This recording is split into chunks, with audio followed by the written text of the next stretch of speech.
आज हम बात करने वाले हैं एनीथिंग फॉर जैक्सन मूवी के बारे में। नमस्ते दोस्तों, हमारे चैनल मूवी रिव्यूज में आप सभी का स्वागत है। मूवी के बारे में बात करने से पहले अगर अभी तक आपने हमारे चैनल को सब्सक्राइब नहीं किया ना, तो जल्दी से सब्सक्राइब कीजिए और लेटेस्ट अपडेट पाने के लिए नोटिफिकेशन आइकॉन को भी प्रेस कीजिएगा। चलिए अब चलते हैं इसकी स्टोरी की तरफ। ये कहानी है ऑड्री और हेनरी की, जो कि एक वृद्ध कपल होते हैं और रिसेंटली उन्होंने अपने ग्रैंडसन जैक्सन को एक कार एक्सीडेंट में खोया है। और वो दोनों ही जैक्सन से काफी क्लोज थे, लेकिन ऑड्री और हेनरी खुद को इस दुख से निकाल नहीं पा रहे थे। ऑड्री एक डेडिकेटेड हाउसवाइफ होती है और हेनरी पेशे से गायनेकोलॉजिस्ट होता है, जो कि प्रेग्नेंट लेडीज का इलाज करता था। खैर, एक दिन हेनरी अपने एक पेशेंट शैनन को उसके इलाज के लिए अपने घर बुलाता है और तब भी ऑड्री और हेनरी मिलकर शैनन के घर में किडनैप कर लेते हैं और उसे बेहोश कर देते हैं। फिर जब शैनन को होश आता है तो वो घर में जैक्सन की आत्मा को देख पाती है, जिससे ऑड्री और हेनरी को ये समझ आ जाता है कि शैनन उनके रिचुअल्स के लिए ठीक है, जो कि ऑड्री और हेनरी मिलकर कुछ ही समय में करने वाले थे। तभी शैनन के मुंह पर बंधी हुई पट्टी को खोला जाता है और शैनन काफी तेज चिल्लाती है,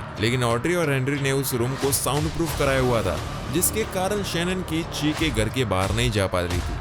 एक्चुअली ऑड्री और हेनरी के अपने ग्रैंडसन से काफी ज्यादा क्लोज थे और उसके जाने के बाद वो लोग नहीं रह पा रहे थे, इसलिए वो दोनों मिलकर कुछ ऐसे रिचुअल्स करने वाले थे जिससे जैक्सन की आत्मा शैनन के बेबी में आ पाए, ताकि जैक्सन इस दुनिया में फिर से आ सके। इसलिए ऑड्री और हेनरी ने शैनन को किडनैप किया क्योंकि वो प्रेग्नेंट थी। फिर हेनरी अपने क्लिनिक के लिए निकलता है और तभी उसे रॉरी नामक आदमी मिलता है, जो कि इस इलाके में स्नो हटाने का काम करता था और वो काफी केचीपू टाइप था, इसलिए हेनरी उसे अक्सर इग्नोर कर देता था।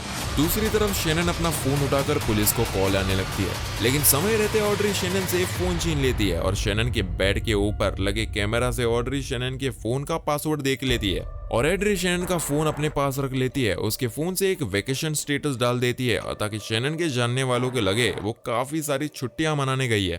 अगले दिन ऑड्री और हेनरी मिलकर किसी रिचुअल की बुक से मंत्र पढ़कर एक डेड बर्ड को जिंदा कर देते हैं, ताकि वो ये रिचुअल शैनन के बेबी पर आजमा पाए, जिससे जैक्सन फिर से जन्म ले सकेगा। फिर ऑड्री और हेनरी कियान नामक लड़के से मिलते हैं, क्योंकि उन दोनों को उस बुक में से कुछ वर्ड समझ नहीं आ रहे थे और ऑड्री और हेनरी उसे रिचुअल का पूरा प्रोसेस सीखना चाहते थे। इसलिए इयान उनके प्रैक्टिस के लिए अपने टीम के साथ मिलकर वो रिचुअल ऑड्री और हेनरी को सिखा देता है और उसी रात ऑड्री और हेनरी शैनन पर वही रिचुअल्स आजमाते हैं, लेकिन किसी गलती की वजह से शैनन बेहोश होने लगती है। तभी ऑड्री और हेनरी को भी जैक्सन दिखने लगता है और वो जैक्सन की आत्मा को शैनन के बेबी पर काबू करने को कहती है, लेकिन बदकिस्मती से वहां उस रिचुअल के जरिए किसी और की आत्मा आ जाती है, जो कि देखने में काफी डरावनी थी और उसे देखकर ऑड्री और हेनरी काफी डर जाते हैं। उस रात हेनरी को कोई डरावनी लेडी भी दिखती है जो अपने दांतों का हार्म कर रही थी, जो ये देखकर हेनरी बहुत ही ज्यादा डर जाता है, लेकिन समय रहते ऑड्री उसे संभाल लेती है। उसके बाद हेनरी ये डिटेक्टिव बेला शैनन के बारे में कुछ पूछताछ करने आती है, क्योंकि वो कुछ समय में मिसिंग थी, लेकिन हेनरी उसे कह देता है कि वो कुछ समय से अपना चेकअप के लिए उनके पास नहीं आ रही है। तभी हेनरी ऑड्री को डिटेक्टिव बेला की पूछताछ के बारे में बताता है, लेकिन ये बात सुनकर ऑड्री टेंस्ड हो जाती है, क्योंकि शैनन को अब पुलिस ढूंढने लगती है। तभी ऑड्री के घर के बाहर कोई बच्चा हैलोवीन की कैंडी लेने आता है, लेकिन वो उसे मना कर देती है और थोड़ी देर बाद उसे वही बच्चा हर जगह घर में दिखता है और उस बच्चे का एक बड़ा वर्जन भी ऑड्री को दिखता है, जो कि शैतानी वॉइस में हैलोवीन की कैंडी मांगता है और उन्हें देखकर ऑड्री काफी डर जाती है। अब इतने सारे घोस्ट को देखकर हमें ये पता चलता है कि उस रिचुअल से घर में एक नहीं बल्कि काफी सारी बुरी आत्माएं आ गई है, जो अब समय समय पर ऑड्री और हेनरी को हॉन्ट कर रही थी। दूसरी तरफ शैनन अपनी हाथ कड़ियां खोलने की कोशिश करती है, लेकिन तभी उसे वहां पर किसी आदमी का गोश्त दिखता है, जो कि ट्विस्टेड था और उनके चेहरे पर एक पॉली बैग लगा हुआ था, जो ये देखकर शैनन भी काफी डर जाती है और चीखने लगती है। तभी शैनन की चीखें सुनकर ऑड्री भी वहां आ जाती है और उसे भी वो गोश्त वहां चलता हुआ दिखता है, जिसे देखकर ऑड्री भी काफी डर जाती है, लेकिन समय रहने हेनरी वहां आ जाता है और वो गोश्त वहां से गायब हो जाता है। फिर अगले दिन रॉरी, जो कि काफी चेपू इंसान था, वो बर्फ हटाने हेनरी के घर बाहर आता है और वो भी अब पोजेस्ड हो चुका था, इसलिए वो जैक्सन के लिए खुद को बर्फ काटने की मशीन में डाल देता है, जिससे उसकी डेथ हो जाती है और ये देखकर ऑड्री और हेनरी फिर काफी डर जाते हैं। फिर तभी रॉरी की डेड बॉडी को बर्फ में दफनाने लगते हैं और ऑड्री शैनन को उनकी बेटी के बारे में बताती है कि कार एक्सीडेंट चलते उनकी बेटी तो बच गई, लेकिन उनका ग्रैंडसन मर गया और इस दुख से ऑड्री और हेनरी को काफी ज्यादा टेंस रहने लगती थी। एक दिन वो खुद को व्हील चेयर से नीचे स्टेयर्स पर गिरा लेती थी और सुसाइड कर लेती है, क्योंकि वो भी अब जैक्सन के दुख से बाहर ही नहीं आ पा रही थी। तभी ऑड्री शैनन से रिक्वेस्ट करती है कि यदि रिचुअल सक्सेस हो जाता है और जैक्सन की आत्मा तुम्हारे बेबी में आ जाती है तो ये बेबी हमें दे दो प्लीज। लेकिन शैनन ऑड्री को ये बात नहीं मानती।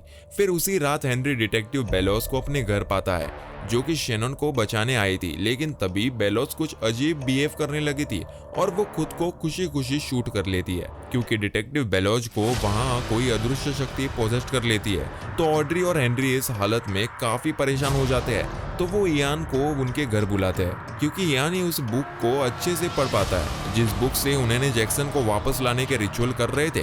तो इयान उन्हें बताता है कि उन्होंने गलती से शैतान की आत्मा को इनवाइट कर दिया है, इससे उन लोगों को उन आत्माएं दिख रही है। तभी ऑड्री और हेनरी इयान को कहते हैं कि उन्हें किसी भी कीमत पर उनका ग्रैंडसन वापस चाहिए और इयान उनको ये वापस लाने का प्रॉमिस करता है और इसके साथ इयान उनसे $10,000 मांगता है जिसे ऑड्री और हेनरी देने के लिए मान जाते हैं। उस रात ऑड्री और हेनरी रूम के बाहर एक नामक की लाइन बना देते हैं ताकि बुरी आत्मा उनके पास ना आ सके। तभी हेनरी रूम के बाहर डिटेक्टिव बेलोस दिखती है जो खुद को शूट कर लेती है लेकिन वो बस उसकी आत्मा होती है और वो आत्माएं उन सभी को काफी सताती है। दूसरी तरफ इयान रिचुअल्स की तैयारी करता है और तभी उसको उसकी मॉम खाने के लिए बुलाती है लेकिन इयान अपने मॉम से काफी गुस्से में बात करने लगता है। तभी वो ऑड्री और हेनरी के घर आता है और वहाँ डिटेक्टिव बेलोच की आत्मा खुद को फिर से शूट कर लेती है जिसे देखकर इयान भी काफी डर जाता है लेकिन ऑड्री और हेनरी उससे यूज टू हो जाते हैं। तभी गलती से इयान से नामक की लाइन थोड़ी मिट जाती है और वो ऑड्री और हेनरी के ग्रैंडसन को बुलाने के रिचुअल करने लगते हैं। तभी हेनरी के पास उसके रिसेप्शनिस्ट का कॉल आता है और वो हेनरी को बताता है कि इयान ने अपनी माँ को मार दिया है और हम देख पाते हैं कि इयान रिचुअल में काफी डूब चुका है और अब वो किसी काली शक्ति के वश में है।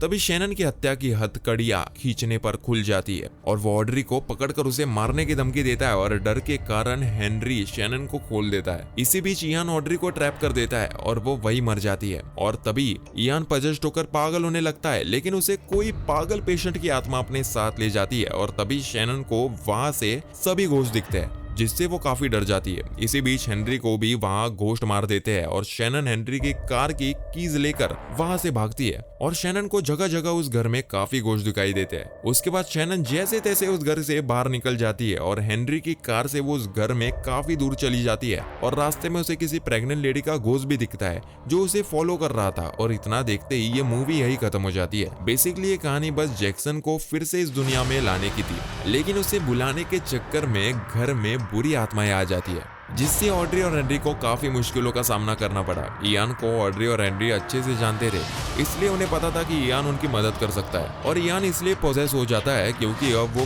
खुद ही उस बुक में काफी इन्वॉल्व रखा था और उसे उस बुक की लैंग्वेज इजीली समझ आ जाती थी। मूवी की एंडिंग एक सरप्राइज छोड़ जाती है जो ये दर्शाती है कि इस मूवी का पार्ट 2 बन सकता है। तो दोस्तों ये थी एनीथिंग फॉर जैक्सन की कहानी। वीडियो अच्छी लगे हो तो लाइक करें, शेयर करें और कमेंट्स में अपना सुझाव दें। अगले वीडियो में आने तक के लिए नमस्कार। तो दोस्तों ऐसे ही मजेदार मूवीज की स्टोरीज जानने के लिए चैनल को सब्सक्राइब कीजिए और कमेंट करके बताइए आपको ये स्टोरी कैसी लगी। मिलते हैं नेक्स्ट वीडियो में। Bye bye.